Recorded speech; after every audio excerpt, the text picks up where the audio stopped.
Self-care goes beyond bubble baths and scented candles, even though they are incredibly nice too. It's about actively looking after your body, emotions, and mind every day. And in this video, we'll focus on mindset shifts and proven habits as a guide to real self-care rather than material possessions. It's crazy, but the global self-care market was valued at $13 billion in 2017, and it's only been growing ever since. Somehow, over the last several years, the term self-care has become synonymous with shopping for expensive tools like skincare, candles, crystals, and even Botox. This approach to self-care, which is clearly influenced by a consumerist mindset, tells us that buying products and keeping busy could alleviate self-doubt and exhaustion. But if we really think about it, buying products does not equate self-care. True self-care involves making daily choices and behavioral changes that prioritize long-term well-being over quick fixes. And today, we'll be talking about those behavioral changes. Right now, you can see today's chapters, and at the end of the video, I'll give you homework so that you can start taking action to practice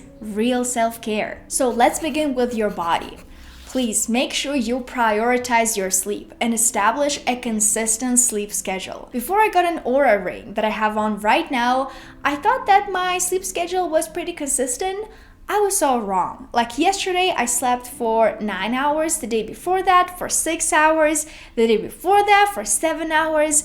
My sleep schedule is nothing but consistent. But here, I really want to make this important comment. You absolutely do not need to wake up early. If you don't want to, if you have a choice, if you can wake up later, because I know right now on social media, there's this trend where people wake up super early at like 5 a.m. I personally cannot wake up this early, and I don't need to. And that's why I don't have this goal of like getting my body used to waking up at 5 a.m. every single morning. Of course, if you want to do it, please do it, but make sure you sleep enough, at least 8 hours, and that your sleep schedule is consistent, meaning you go to bed and wake up at roughly the exact same time. The next part about taking care of your body and practicing real self-care is engaging in regular physical activity and nourishing your body with healthy foods.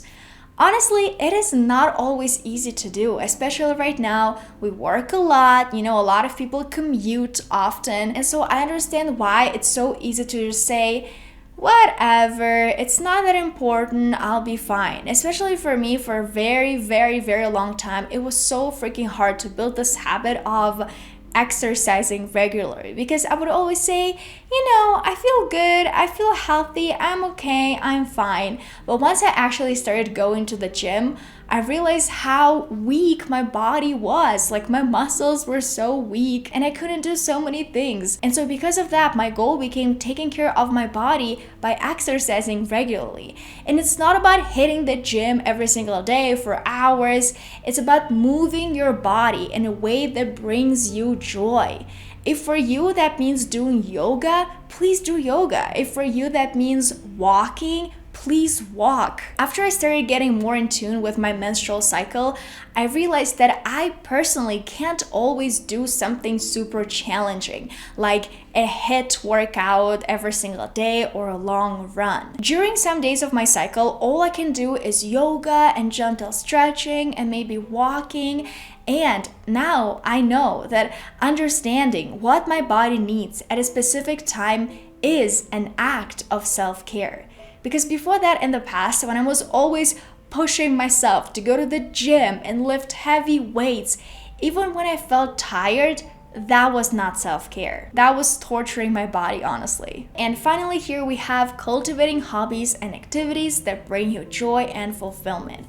It is somewhat connected to what we talked about before, about sports that bring you joy and fulfillment. And here, if you love music, let's say, or art, make sure those hobbies also bring you joy and fulfillment. I know a lot of people continue to play the piano because they played the piano as a kid. Their parents always push them to play the piano, and now they feel like they have to continue. You don't have to. There's also something that I experienced when I decided to kind of stop practicing Chinese after I graduated from college, because I majored in the Chinese language, the Chinese politics, economics, and when I graduated from college, I realized that that was not something that I wanted to do for work. And Just taking a break from that felt agonizing, incredibly hard, because I thought that if I stopped practicing Chinese, like all of the years of me learning Chinese would go to waste. But then I reframed my mindset. I understood that at the time I enjoyed that.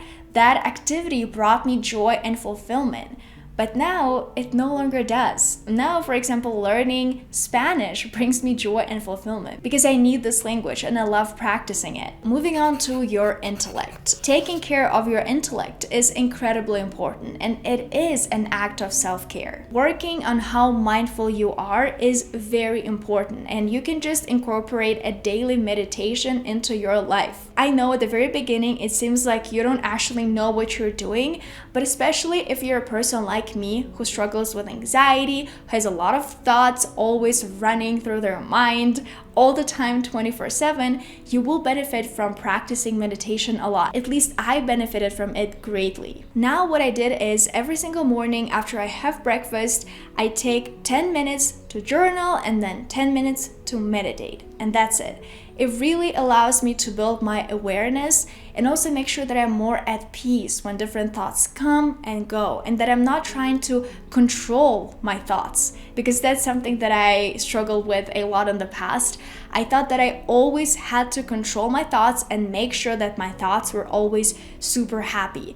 But it's impossible for us to feel 100% happy all the time. We do have to learn though how to watch our thoughts go by without getting attached to them. The other way you can take care of your intellect is by learning a new skill. Maybe it's learning a new language, or maybe you want to learn how to draw and paint and do pottery. Everything that helps your brain think and everything that you're not very used to. Because this way you will be building new connections in your brain and acquiring a skill that could become very useful later in life. And of course, I could not mention reading books and taking courses, because this is how we take care of our intellect and learn something new. I think it's our mission on earth to evolve and work on ourselves and overcome challenges, because this is how we grow as humans. And now let's move on to taking care of our soul. And the first thing I want to mention is shifting from self-indulgence to self-awareness. I talk a lot about self-awareness on my YouTube channel, so I just think it's incredibly important. The first way we can practice self-awareness more is mindful eating. Instead of mindlessly consuming unhealthy snacks throughout the day or overeating to satisfy your cravings, you can practice mindful eating. You can pay attention to the sensations of hunger and fullness. Stop when you feel full and eat when you feel hungry. Savor every single bite and choose nourishing foods that support your well-being. If you think about it very deeply, maybe you keep eating junk food because it soothes you, it makes you feel good.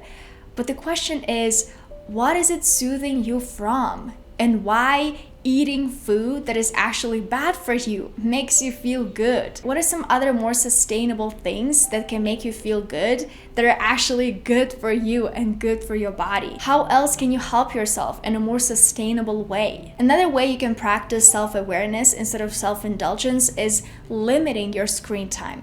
Rather than spending excessive time on social media or binge watching TV shows as a form of escapism, limit your screen time and allocate more time for activities that promote self-reflection, such as talking to your loved ones, practicing a hobby that you enjoy, or journaling and meditating. Another way you can take care of your soul is moving from temporary fixes to sustainable practices. This is pretty much what this whole video is about in terms of your self-care rituals. Rather than doing occasional self-care splurges like spa days or shopping sprees, it's better if you have a sustainable self-care ritual that you enjoy and you can practice daily or weekly. Another way we can move from temporary fixes to permanent changes is learning how to resolve conflict. Instead of avoiding or suppressing conflicts and relationships and thinking that there should be absolutely no conflicts, choose to work on your skills, on your communication skills, on mutual understanding.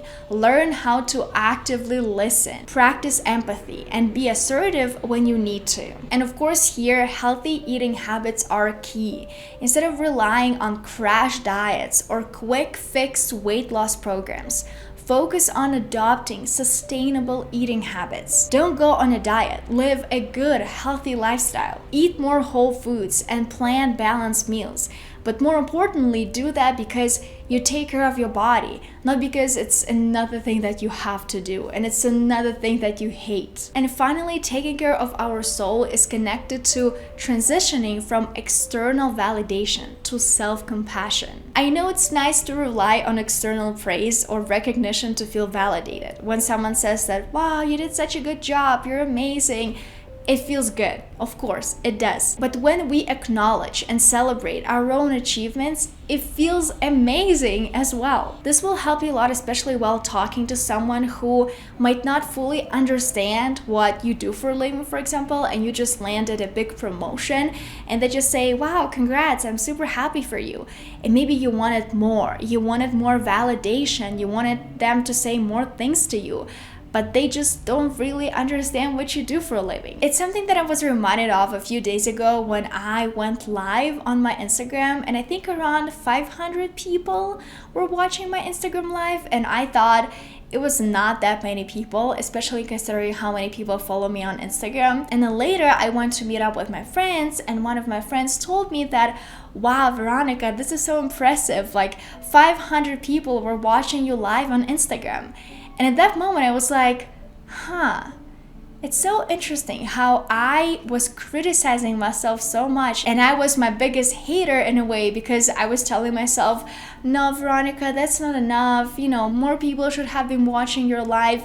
But my friend was like, this is amazing. And so that example really highlighted for me how I have to recognize my own efforts and my own progress and take pride in my own achievements. I know that felt nice that my friend validated my feelings and that made me feel good. But at the end of the day, I have to learn how to be more compassionate towards myself and not rely on others' opinions. And finally, a big part of your self-care routine should be taking care of your relationships. By that I mean saying no to toxic relationships, especially because toxic relationships can take various forms and can have negative impacts on your mental, emotional, and sometimes physical well-being. A toxic person might frequently criticize and belittle you, and of course, this undermines your self-esteem and confidence. If you're actively taking care of yourself right now, if you're doing everything to become the best version of yourself, but your boyfriend is a toxic person,